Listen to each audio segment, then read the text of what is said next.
ओम साई राम। श्री साई सच्चरित्र अध्याय 42 भाग 7 अंतिम क्षण।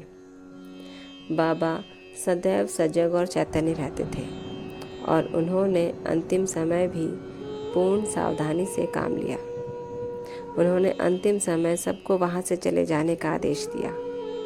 चिंतामग्न काका साहेब, बूटी और अन्य महानुभाव जो मस्जिद में बाबा की सेवा में उपस्थित थे, उनको भी बाबा ने वाड़े में जाकर भोजन करके लौट आने को कहा। ऐसी स्थिति में वे बाबा को अकेला छोड़ना तो नहीं चाहते थे, परंतु उनकी आज्ञा का उल्लंघन भी तो नहीं कर सकते थे।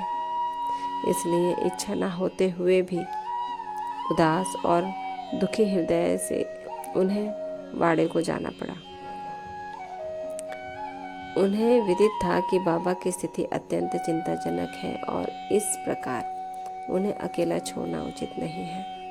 वे भोजन करने के लिए बैठे तो परंतु उनके मन कहीं और अर्थात बाबा के साथ थे।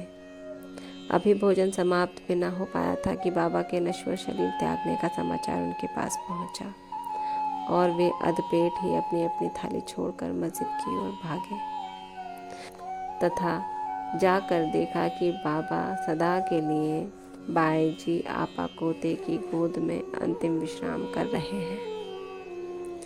न वे नीचे लुढ़के और न शैया पर ही लेटे, अपने ही आसन पर शांति पूर्वक बैठे हुए और अपने हाथों से दान देते हुए उन्होंने यह मानव शरीर त्याग दिया।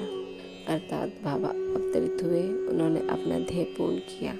उन्होंने लोगों में प्रेम फैलाया, द्वेष की भावना को छोड़ने का संदेश सबको दिया तथा उसके बाद वे अपने एक निश्चित समय पर देह त्याग कर हमसे विदा हो गए।